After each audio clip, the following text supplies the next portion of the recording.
Born and raised in San Francisco, my guest today describes herself as a queer, bilingual, multi-hyphenated artist, Leo Sun, Scorpio rising, Bruja homegirl. She prioritizes collaborations that practice intersectionality and community empowerment. As a trauma-informed, student-centered teaching artist, she has developed national programming for community wellness through arts intervention for over 15 years and holds a slew of credits that include acting, writing, producing, mime, and improv. My guest is Marilet Martinez. I'm Aiden Nepom, and this is the Changed Podcast.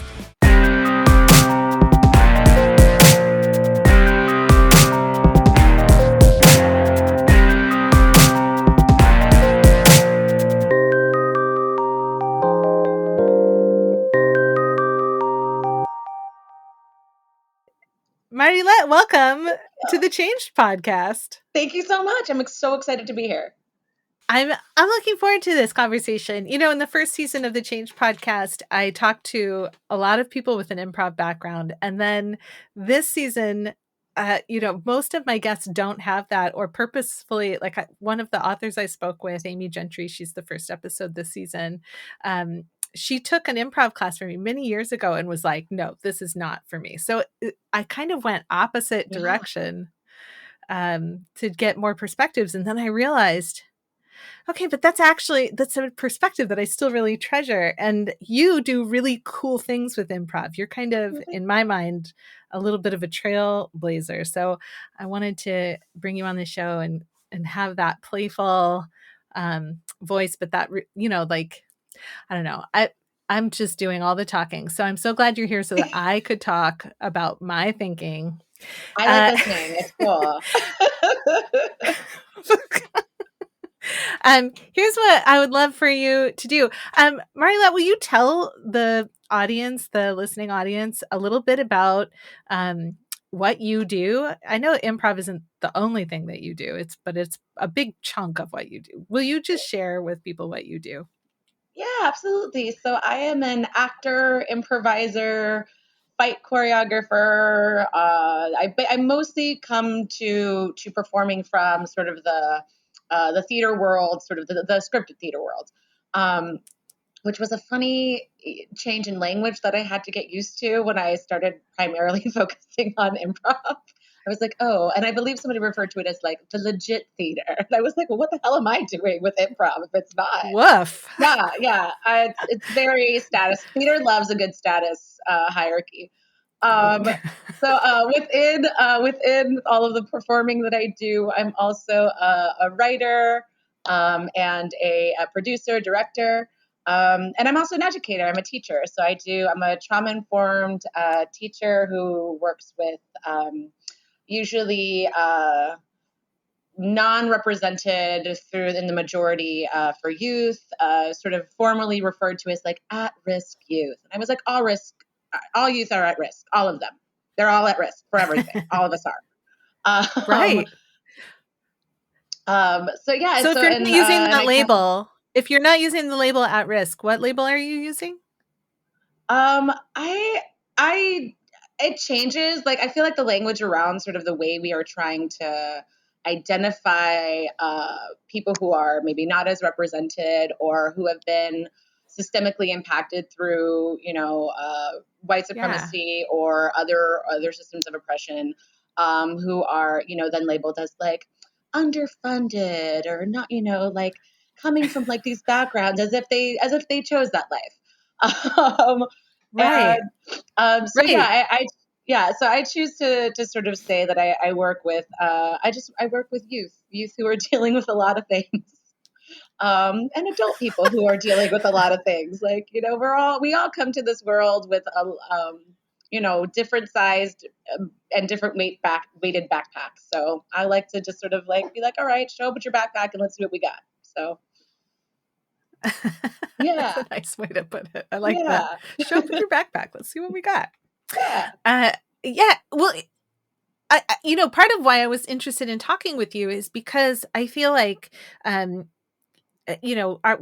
we are connected via social media, so I get just like these glimpses of ways that you are Yeah. connecting your activism with your art, and I find that to be particularly inspiring. Would you talk a little bit about the connection between the two?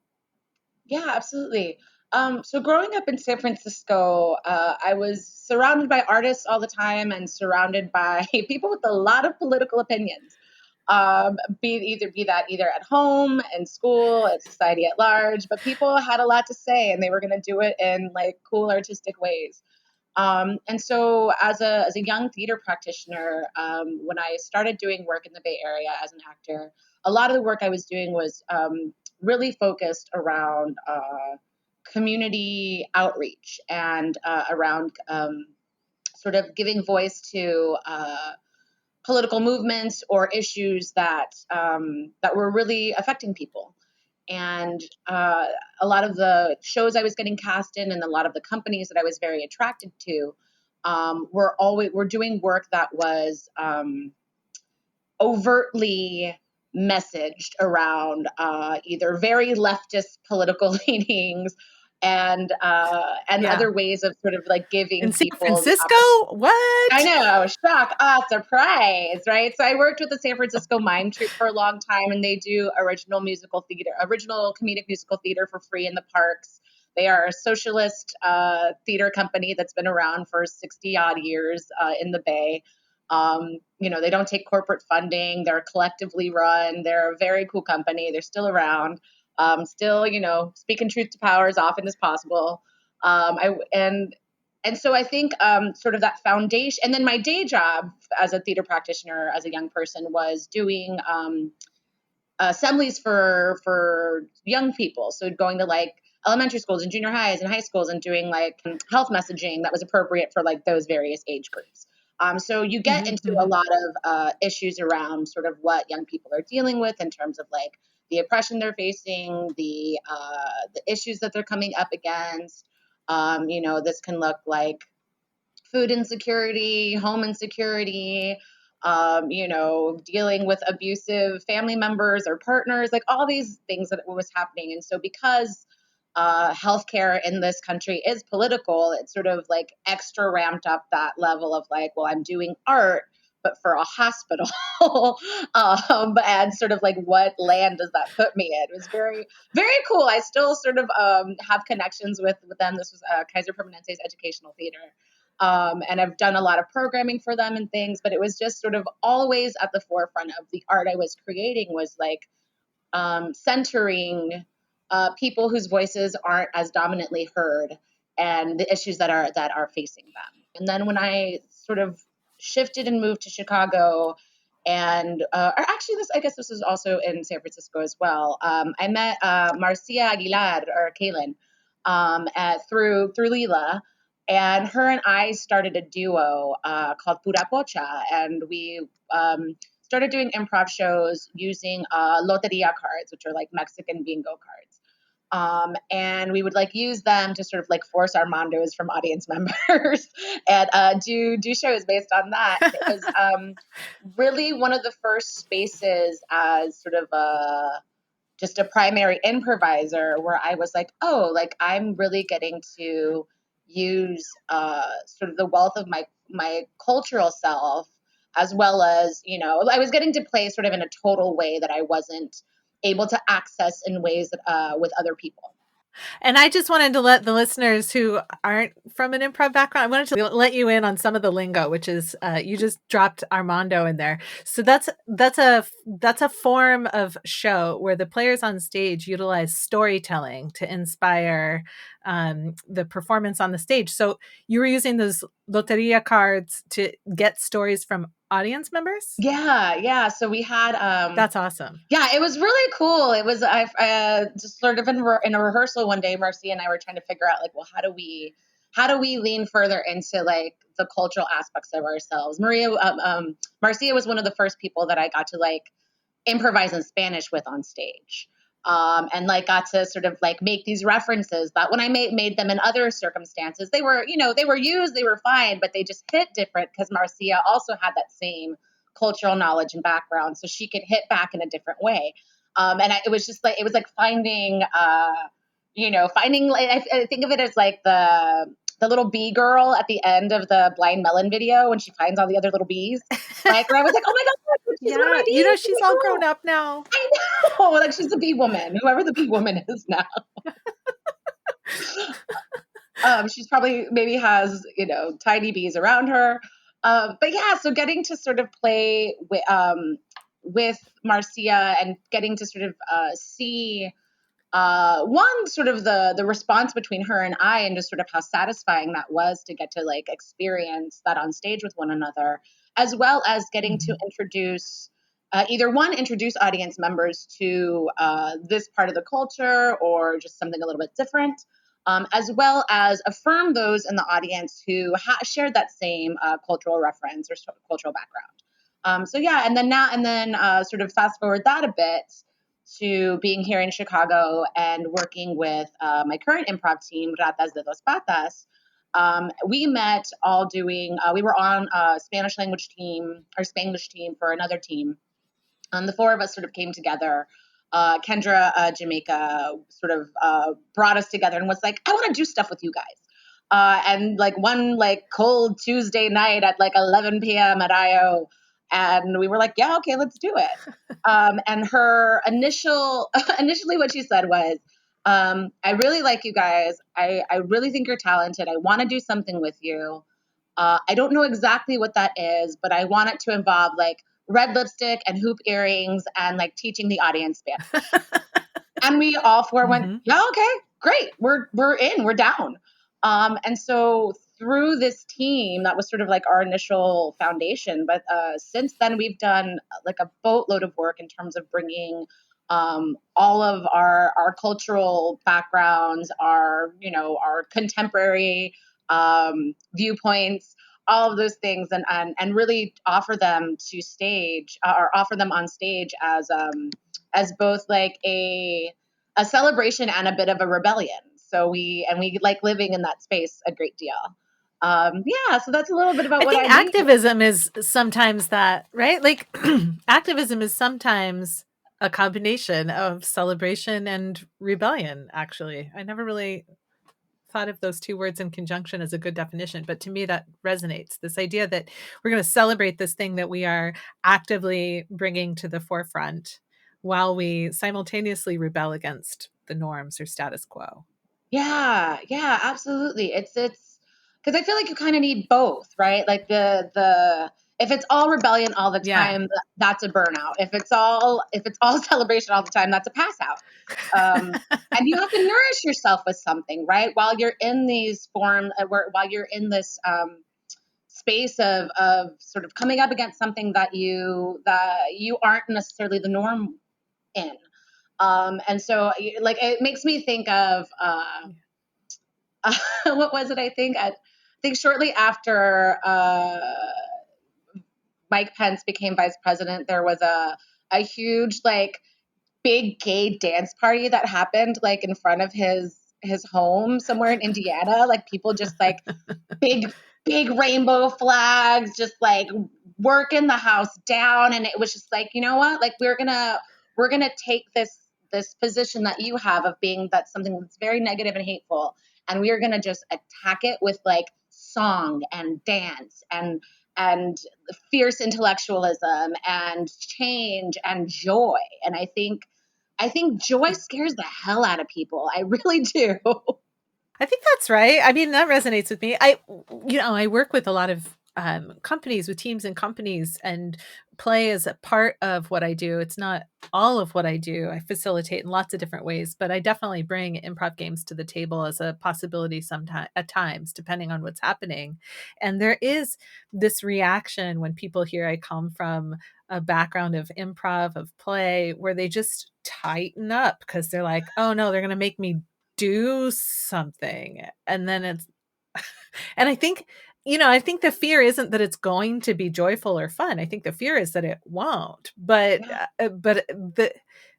But there's also this stigma around joy in the workplace, and finding the game of a conversation or whatever. It's like everything must be very serious for us to care about it. And I think I think that what's so wonderful about a project like Ratas de los Patas is like when I see a project like that where it's like you're bringing such joy to the stage, and I have seen y'all perform, and it was just like the amount of joy, pure joy in the room. It's one of you don't always get that with an improv show. Sometimes people and audiences who don't love improv theater can really quantify this well. You go to a show and there's something happening up there and they seem like they're having fun, Yeah. but it's not really clear what's happening and it's uncomfortable and you feel awkward as an audience member. That does happen. That's legit a real thing that happens.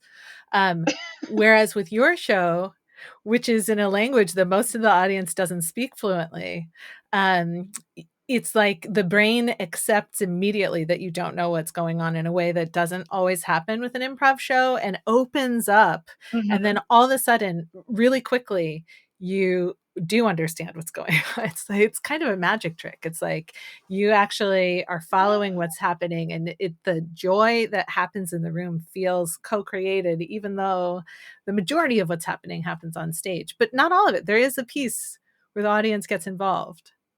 Yeah, yeah. So we explicitly in our show we ask the audience for a phrase. We usually set up some sort of scenario, and then ask the audience for like, what's a phrase that you would want to know how to say if this scenario is happening in Latin American country X, and from some Spanish speaking country, what's a phrase you would want to know how to say in order to help you in this situation? Um, and I Mhm. think because of the learning component, like there, I think we get excited when we learn things. And when we're in a space of, and we're very upfront Yeah. about it. We're like, we play these sort of teacher characters up top and we're like, we're going to teach you something. And I think people like, they just say, they accept it. They say yes. And they're like, okay, cool, here we go. So I think that sort of gets us a little bit of like immediate, like lean in, lean forward, a little bit of buy-in of like, oh, okay, this is going to be something different for me if they are people who are not Spanish speakers. Um, and I think the part of that also that joy is as for us playing. Because we usually pull the audience. You're like, okay, who speaks Spanish, who doesn't? So we can kind of sort of get a gauge for us of like, how heavy on the English do we have to be? How heavy on the Spanish can we be? And I think because we're asking the audience to sort of keep up with this phrase throughout the course of a 20 to 35-minute set, they're kind of like, oh, there it is, oh, there it is, oh, there it is. Do you think that your audiences are changed by the experience of seeing your show? Is I that think is that so. like too big of a statement to make? I mean, it's a cool statement to make, so I want to say yes. Um, I feel I feel like yes. I think because traditionally in sort of the landscape of American improv, like we don't see a lot of Mhm. bilingual uh, performances, and so that makes us something Mhm. different. We're all women. That makes us something different. We all there's 3.5 Mexicans, on stage. I'm half Salvadorian too, so I'm like, oh, we could have been a whole. So I think there's a lot that we offer that it just from just a purely improv experience is different. And so then the fact that we're like, hey, we're bringing all of this different, um, all of these different references, this different language, different cultural aspects, all of this stuff. Um, there is, I think we get to open people's perspective about like what improv can be. And I think specifically when I think about our Dia de los Muertos show, which is a show that we've been producing now for 3 years, um, around Day of the Dead. And initially, the first 2 years, we did our like first film this past Dia de los Muertos because we were in a pandemic and we're like, well, we can't do our show. So we changed the nature of what the show was for the video, but the live performance really, I think is such an impactful experience because, and people have as much told us, like, this really significantly shifted me, or this is something I really needed tonight. And we use it as we started calling it sort of like art as offering. So we Mm. come in, we do education around like what the holiday is, what different things mean, and then we invite we each share a personal story of someone that we lost, offer their picture to the altar, and then we offer space to the audience for whoever's willing to write the name of somebody who's passed away. They can offer it. Oh, We put wow. it in a bowl. We offer it onto the altar, and then we each choose a name from the bowl and we interview that person a little bit. Again, forcing a little Armando, forcing a little bit of content. Um, and again, this is all voluntary. So these people were very generous and were like, yeah, I'd love to talk about, people who talked about their mothers, their grandmothers, their aunts, their uncles, all Yeah. these different people. And How so intimate. it was like, I was so thrilled, Aiden, by like how successful it was, and successful in the sense that, I mean, we sold the thing out, so yeah, there was that success, but like successful in the sense Sure. that everyone in that room was just bought in. Everyone in that room was completely invested in everybody else's story, was completely invested in the play that we were creating. And after that night, like after the show ended, and it was it was a very emotional night, both in the sort of like, in the best sense of it. Like it was a full celebration, and in that celebration there was also giving space for a great deal of like weight or heartache or whatever the emotions wanted to be while people were talking about their loved one. What do you think the relationship is between art and change? Like, that's a really direct relationship. Somebody has Yeah. the ability to open up in that moment. That's going to change them in some way. But do you think that there's a role to be played in broader change in the world through art? Or is it more about that sort of one at a time individual connection? Or maybe those aren't mutually exclusive? Yeah, I don't know if they are, because I feel like there are both individual and collective experiences that we can have through an artistic medium that sort of can provide both of those things. When I think about like art that I've experienced that like deeply shifted me in terms of like my way of thinking about either one, what is possible in the creation of art, or two, content wise, like what does this make me think of? Like, what is this? How is this changing my thinking? Uh-huh. And those pieces that like you walk away with, and they don't leave you. You're still thinking about it after you leave the theater, after turn off the TV, or the gallery, wherever it is that you experienced it. Um, those, I think that is significant in that, like, it creates the individual and personal change. Art is an inherent part of like our human experience, and change is also an inherent part of our human experience. Speaking of change, what is your personal relationship with change? When you hear that word, like, what kind of feelings or thoughts come, or definitions come up for you? Yeah, oh man, so many. I feel like initially, like, I'm one of those people who I'm very like go with the flow, I'm very flexible, and that's sort of the outside idea I've had about myself. And then when I really get down to it, I'm like, no, I'm not.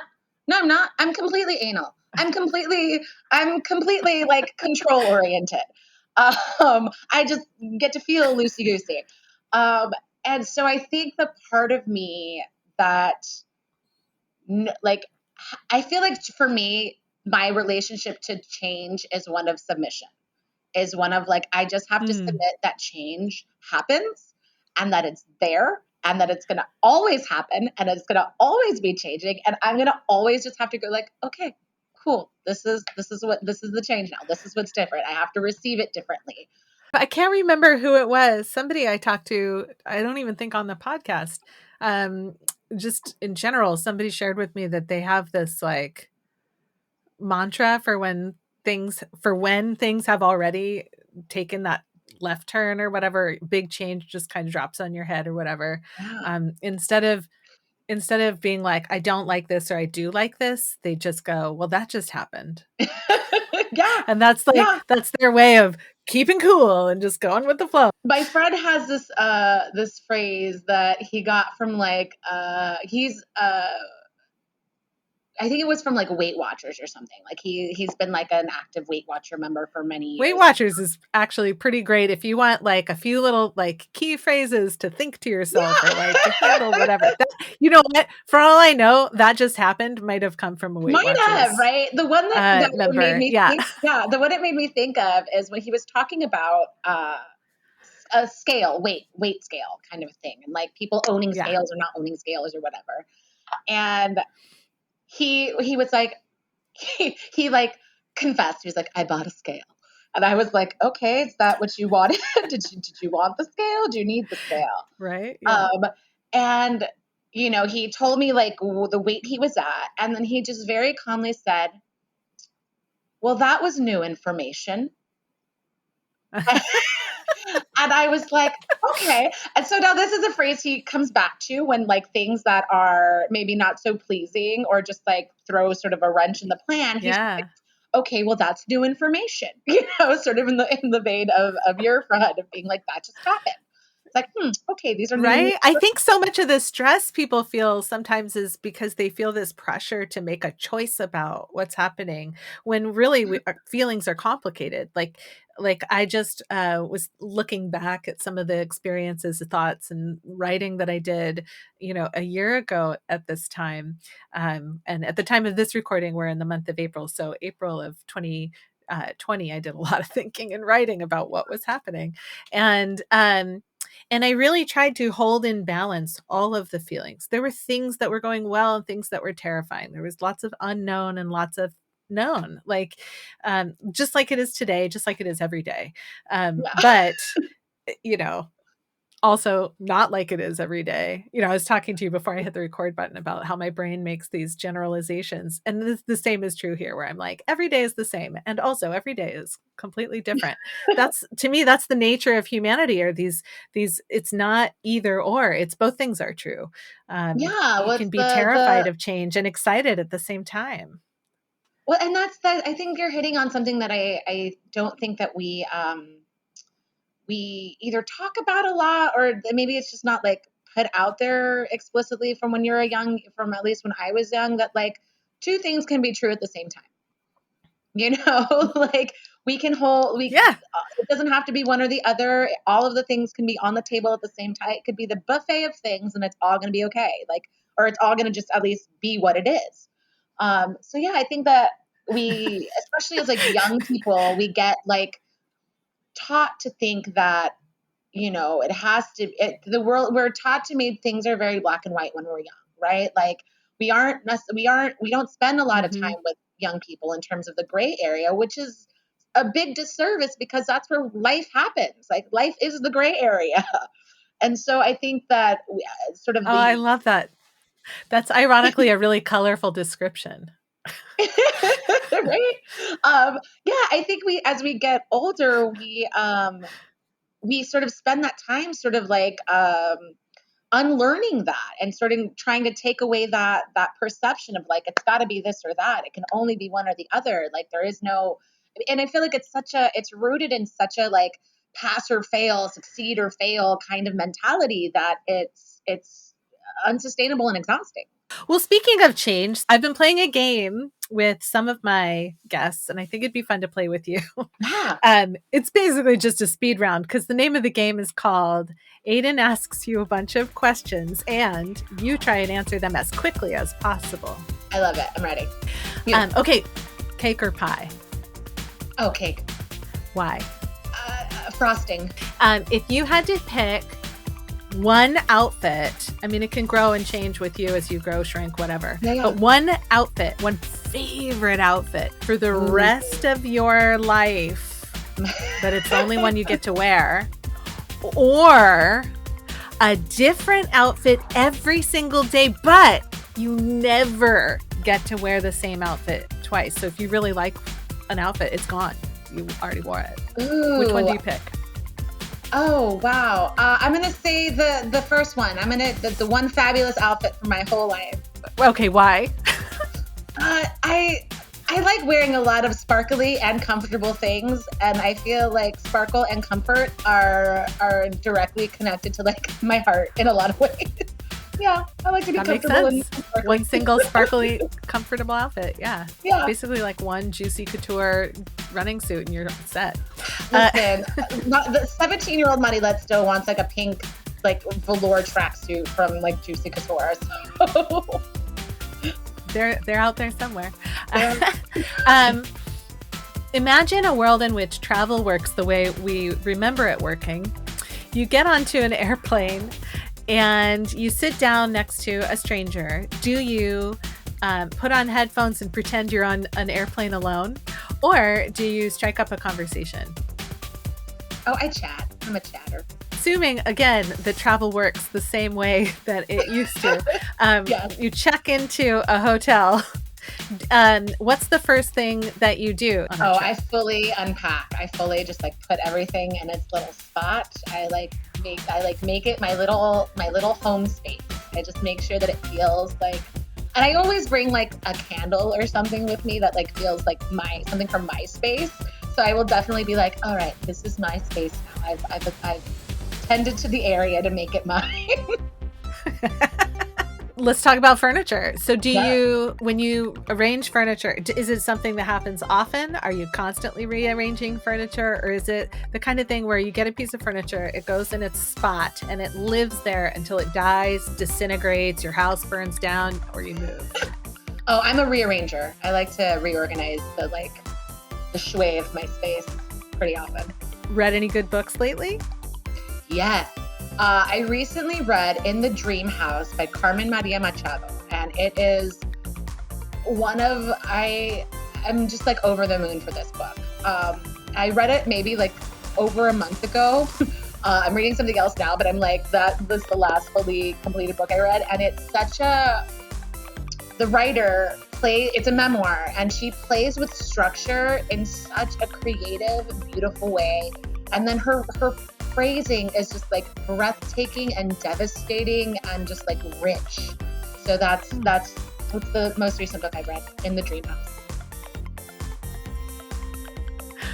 Last question. What's your favorite change, big or small, that you've ever made? Favorite change, big or small? Well, moving to Chicago was a big fat change, and it's given me it's a gift that just keeps giving me more gifts. So I'm going to say my big fat move to Chicago change is my favorite. Awesome.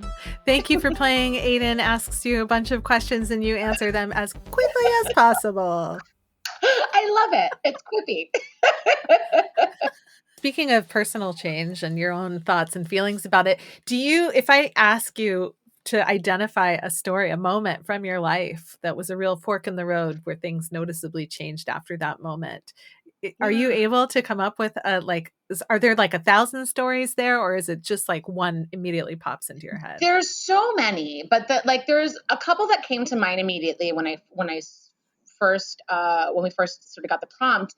And initially I was like, well, I know, like I wanted to pick one that wasn't like rooted in trauma, to be perfectly frank, or rooted in sort of like something that was really like that was painful, because I feel like that can absolutely be a huge source of change and shift for people, and it has been for me in my life. And I also am like, well, what are the moments of change that I felt excited, where I was sort of terrified and excited? What are those moments? So I reflected on that, and cool. The first thing that like really came to mind was my 18th birthday. Is this the story you're ready to tell? I'm ready to tell it if you want to. Great. Oh, I'm so excited. Okay, I'll get out of the way. Okay, great. Let's hear your story. Yeah, so on my 18th birthday, I'm a summer baby. So I had just graduated high school the few months beforehand. I was 17, so I was going to be turning 18. And I had decided before graduating that I was going to take a year off of school. I wasn't going to immediately go to college. I wanted to take a year off. And I wanted to just like get a job, because I'd never had a job before. I wanted to just like be a human. I won this like scholarship from my school. So I was like, oh, I could take some acting classes. I could do some other things before. And I was like, and then I'll apply to this like one school I want to go to. And like, if I get into that school, great. But I was really just sort of tossing all my eggs in that basket. And I was like, okay, on my 18th birthday, I'm going to like become an adult. I'm going to go after what I want. Like I'm going to start my adult life. All 18 years of me was ready to go.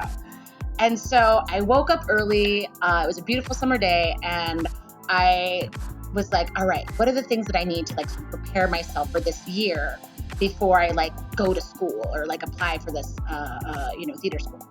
And I was like, okay, I need to take acting classes. I want to have like a sort of side hustle job. So I was like, I also want to get like my massage therapy license. And I was like, okay, I'm going to spend the day like researching and going to these places. This was like sort of early, this was like 2001, right? So like the internet isn't quite a baby, but it's still in its infancy, right? So I couldn't just like Google all the things. I looked things up in a phone book, Aiden. It was amazing. And so I jumped on the 19 Polk and I went over to the San Francisco School of Massage. I went to the Gene Shelton acting studio over on Powell or Sutter. And I just went to all these different places. And I had never been more excited to take the bus in my life. I had never been more excited. Like I woke up feeling different. And I woke up like I've changed. I am putting on my adult pants and I am going to go like take life by the horns today. I'm gonna set the foundation for the next year out today, all of today. And I spoke with all these people, I spoke with the people at the San Francisco School of Massage. I spoke with the Gene Shelton people.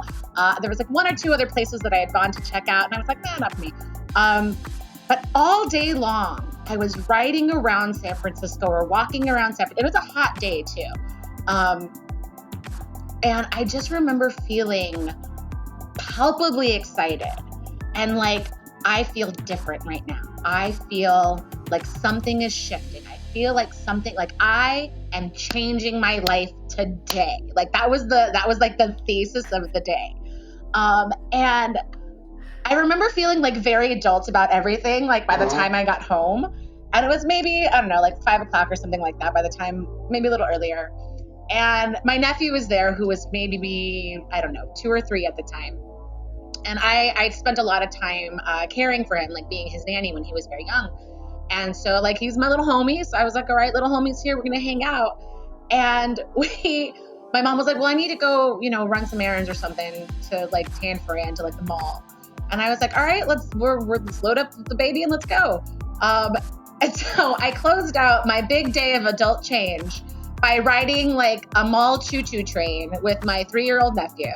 And like just being like, okay, here we go. We rode the train and then we went back to our house and like had a little water balloon fight because it was still summer. And at the end of the day, like I just remember being like, this is it. I'm an adult. I'm doing it. Like I actively did stuff today that's changing my patterns and habits. And it was so satisfying and so like exciting and scary because I wasn't, like in this profession, like nothing's guaranteed. And really feeling like I had control or power over like this thing that I was like angling my life towards. And what a beautiful fantasy to live in at the beautiful age of 18. Fast forward years later, I'm like, I have control over nothing. But I remember just feeling absolutely like in my power that day and feeling like I have the ability to change. I have the ability to shift or direct myself in the direction that I want to be choosing. That wasn't my family's choice. That wasn't, and not that they were unsupportive, but just sort of making my own way and really feeling like, okay, if this is something I'm gonna do, like I'm in charge of doing it. I have to create that. I have to pave that road because while my family has like artsy people in it, everybody is very like working class, Like we do things, and it wasn't like, yeah, let me go live my like artsy fartsy dreams. It was like, no, we got kids to feed and bills to pay. Like we can't do all that. So in this one way, it was like a huge privilege to get to go be like one of the first people in my family to get to do that, and getting to feel like I was the catalyst for that, and I was getting to sort of create change both for myself personally, but also for my family individually. But yeah, that's sort of the biggest, like, when I think about sort of change in that regard, that's one of the sort of stories that sort of pops forward most in my mind. I love it. Thank you for sharing that story. I love that you picked that moment. It brings back such terrific memories for me as well. And it's such a great reminder that, like, there are no rules that says we can't get into that 18-year-old mindset. Like, it's really easy to look at that and be like, oh, foolish 18-year-old, you had no idea what taxes were yet. Right. But it's like, there's that thing where, like, I remember the first time I had car keys in my hand, walking down the street and thinking everybody knew I had car keys now and cared about that. Yeah. Like just being like, I'm the girl with the keys and I'm walking down the street. It's yes, like, and just assume, like, in my mind, it's a movie and everybody's turning their head to look I love and be it. like, who's that girl with the keys? Yes. Yeah. But there's no rule that says we can't do that as adults. And probably we should. Like, I feel like, I'll work with clients. I'll do some self-coaching to sit down and do some looking ahead to just like work your way backwards. You go like, Yeah. what do I want to be doing? I'm going to work my way backwards to where the starting point is. Yeah. And everyone's like, oh, dragging their feet. Nobody wants to do it. I don't want to sit down and do it either. And at 18, it was a different ballgame, right? At 18, you're like, what do I want to be when I grow up? All right, where do I start? Yeah. All right, I'm going to pull that phone book out and I'm going to start pounding the Yeah. pavement. I'm going to find out what my future is. It's like we could all take an awesome page out of that book and allow that to inspire us in the present moment, that like take some time and just fantasize about what might be possible. And then, and enjoy it. Don't make it a chore. Make it an awesome, like, sequin covered sparkle experience. I don't Absolutely. know. Yeah, I feel like I think the element of uh, change that historically may have snubbed or burned us um, can be a daunting sort of entity, right? It sort of gets bigger than us, and Yeah. when we remember that change or shifting, or really being able to sort of take agency in that regard in relationship to change, is a different power, like a different dynamic, right? And it's a different level of ownership, and a different level of of influence that we are in charge of. And I think as we get older, we sort of feel like less and less and less is in our control. Less and less and less is possible for us to to sort of direct in any way. And like that sort of like unlearning Right. process, that sort of like getting back to like that sense of like, well, why not? Why can't I get on the bus and make it happen? Like that kind of idea, which is why I think it's really Yeah. important to I mean, have like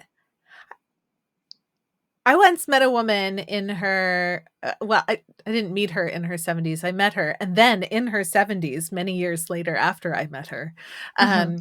she completely transformed her entire life. She just decided that she was gonna just no longer own any property. This isn't for everybody, but, that's what she decided. She's like, "I'm just not gonna own any property. I'm gonna go work on an olive farm, and I'm just going to farm olives and live there and make olive oil." And I don't know why this opportunity came her way. This brand of olive oil, by the way, is one of my favorite brands. Like, it's just delicious. It was just like But at the under the time it tongue was of this the sun, unheard like of.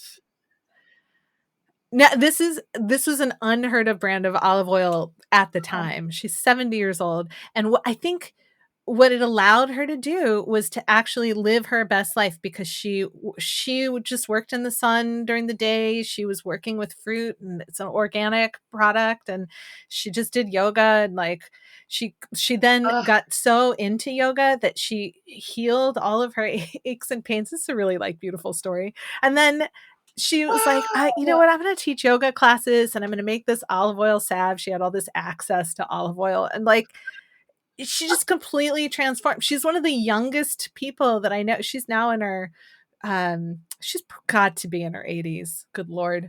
Um but she's just like this, like, I think now I'm going to go live in a hammock on the beach for the Ugh. rest of my life or whatever. She's like, do more with less is kind of how she operates. And again, that's not for everybody. Her children are grown. She had no Yeah. obligations. Um, and having Right. no obligations is kind of one of those markers of being 18 as well. But it's, Yeah. it's like, what can we take and steal and still have be part of us, even when we do have obligations, you know? I love that. That's so, yeah, it really it's making me think of sort of the importance of having multi-generational friends. I feel like I was Yeah. really lucky growing up in my home because I lived with my family, my brother and my sister, my mom, as well as my grandparents and my great uncle. And then we had like an influx of cousins and like other neighborhood kids that my grandma took care of in our house all the time. So it was, many generations of people constantly in the house. Um, and because of that, we got to sort of experience the many different levels of like joy, wisdom, growing pains, all of those things that come with being around people who are either much younger than you or much older than you. And I feel Yeah. really, Yeah. fortunate that in my life, I still am able to like, and I'm able to sort of maintain relationships with people who are not just my peers. And I think of age wise. And it's been such a, healthy reminder of like my own rigidity and my own like Mhm. inflexibility and being like, okay, like, there's even within ratas, right? Like I am the oldest member of the team. I'll be 38 this year. And then Abby is our youngest member and she's 22, I believe. So it's like, there's a little Oh bit of my god, time in she's there. a baby. She's young and like young with like a Oh. crap load of experience and just like a world of fierceness behind her, and getting to sort of see like how she approaches things or different ideas that she brings to the table. And I'm like, oh, I would have never thought of that. I have no idea about what that is. Um, and then like taking that and talking to somebody who's, older than me and being like, what do you think about this? And they'll be like, well, and so like just getting different perspectives on different Yeah. things, and getting to sort of learn from everybody and sort of seeing how being flexible to change and like having a relationship to change as we age um is such an important part of our own plasticity as people and our own abilities to like grow, because if we sort of try and stay as fixed as we can, like that's anytime I've done that, I've hurt myself. And like be it emotionally or Oh my physically. god, yeah. My body's Totally. just like, nope, take you out. And I'm like, okay. And then like literally having to like be laid up in a bed and submit to the fact that like, nope, okay, that thing's gonna happen whether I want it to or not. Cool. Um, Right. You yeah, know and what that reminds me of is that do you know the finger thumb thing? Have you ever done mm-mm, this finger mm-mm. thumb thing? So the way it works is It's freaking me you out. It's put, very yeah, cool. start with both. Yeah, you start with your hands as fists in front Uh-huh. of you. You Okay. do one thumb up, and the other hand has the pointer finger pointing out away from you. Okay. And then you just take time to alternate which hand has the thumb and which hand has the pointer Oh, finger. So you that's just so alternate. fascinating. Oh man, I'm gonna And be you nothing build but brain thinker. connections when you do this. But what's interesting, this is one of those experiences where what you'll notice is the harder you try to do it, you like try and force it, it feels really difficult. But if you can Yeah. actually just kind of relax and just assume that Yeah. you're capable of it, all of a sudden it becomes much more fluid, right? And you Yeah. become more forgiving of those moments where it doesn't quite work. It's so, to me, this is one of those things where it's like, and you can, just like with anything, you can practice that and like get really, really fast at it, just like Yeah. literally everything. But So but cool. to me, it reminds me of that plasticity, that neuroplasticity that comes from forming new connections, and that simultaneous, like doing something challenging, but again, do more with less, like relaxing the muscles Yeah. actually gets you more play. The harder you try and hold something, the more difficult it becomes. And to your point, you end up laid up in bed and you're like, I don't even get to do the finger thumb exercise now. Exactly. Now I have fingers. Yeah. I can't even do it. It's tough. I have Yeah. tendonitis and I'm stuck. Yeah. Exactly. It's so funny though too, because like as improvisers, right? Sort of Mm-hmm. cycling back to something you said earlier, where there's this sort of perception of, um, oh, you're the play people. You guys just kind of do all this all the time, like your guys are the wacky folks. Um, there's a level of, I think, of there's a perception that that in and of itself is illegitimate, and that there's Right. not value to it, and or because it's not commodified in the way that our capitalist society recognizes, right? And it doesn't make you a better this or that, supposedly, right? And it doesn't help your productivity necessarily, right? That's the sort of overt thinking. We all know that that's not the case. um, but it makes me think of like, Right. when, oh, where did it just came around, um, because there's this perception of us being very open and like flexible and improvisational, and things just come and we're gonna be great with it.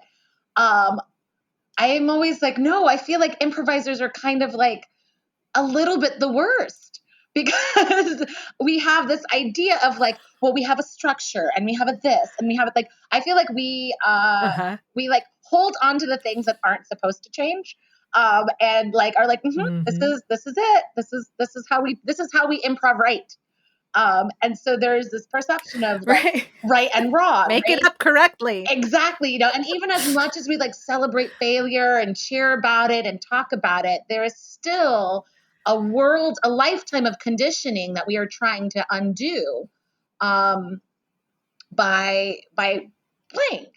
And so we're constantly Yeah. coming up against that. For me, at least, I'm constantly sort of coming up against that, where I'm like, ooh, gotta let that go. Ooh, gotta let that, like I could feel, like I could see, I see this in myself all the time when I'm doing scenes where I'm like, okay, they said that thing. What does this need right now? How do we, make it, how do I make it better? How do I make it more make sense? How do I make it, da, da, da, how do I create the through line so that these two ideas are now connected? And, like for me, I'm like, why are you trying to improv, right? Like, just do the finger thing. Just do the finger, just get out there and do the finger thing. And Yeah, it's just go out there and hard. relax a little bit. Just Yeah, relax and see what relax and do the happens. finger thing. Well, Marilet,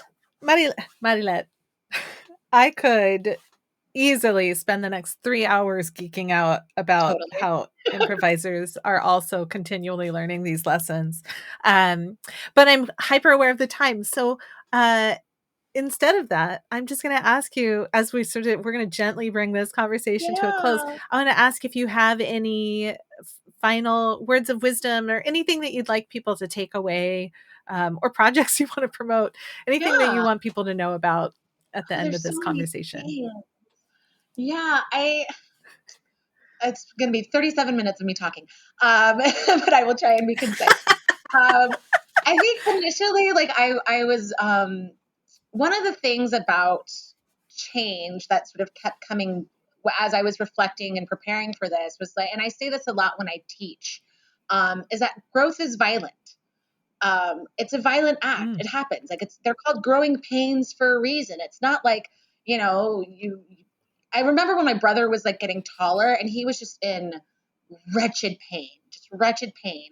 And the very next day walked out of his room and was like an inch and a half taller, and I was like, what happened?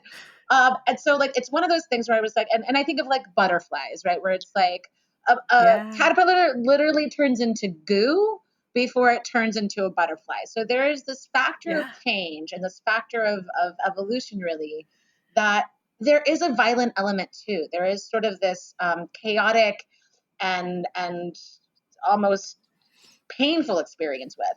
And on the other side of that, the elements in which we can approach that growth or that change, sometimes the violence of that change, the way we approach it can be it makes the difference. It makes the biggest difference, because if I'm willing to change, it makes the process that much more. It makes me that much more capable of receiving it. And I think there's a lot of times in the world where like things are, it takes us how many times to learn a particular lesson, right? Where like the universe is just going to keep bringing it back to you until you have like approached it in a different way, right? And that requires change, it requires shift, it requires all of this different level of sort of internal listening and flexibility that like, in that regard, like being gentle with ourselves when we're experiencing change and when we're sort of coming up against stuff that we feel that we are being sort of either pushed down by, instead of like getting this feeling, like really opening up our arms forward and being like, okay, let me, instead of trying to hold it up, how can I receive it and carry it differently? And those are things that I'm going to keep thinking about, like as the day, the week, the year goes on. I'm like, all right, like that's just the nature of us as humans. Thank you so much for having this conversation with me. It's awesome to connect with you in this way.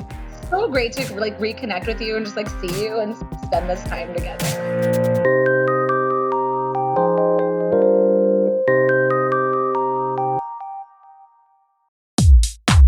So, what do you want to be when you grow up? Hey, are you planning to go to school? And if so, what are you going to study? Listen, what kind of an impact do you want to have on the world?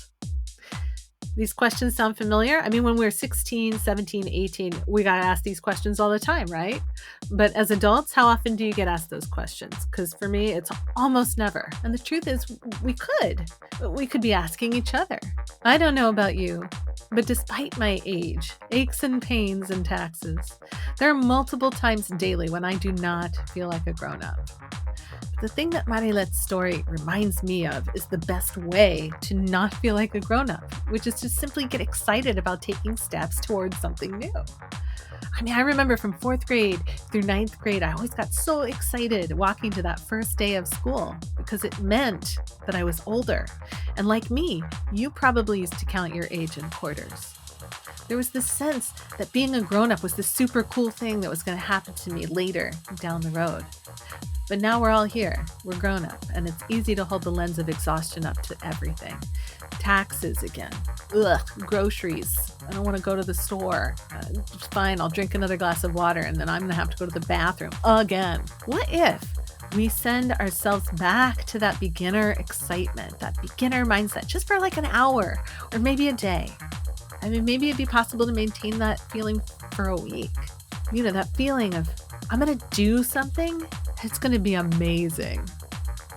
I'm going to take this on as a personal challenge for myself for the next few weeks, and I encourage you to do the same. And I want to hear about it.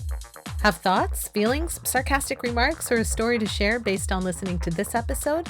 Help me keep the conversation going.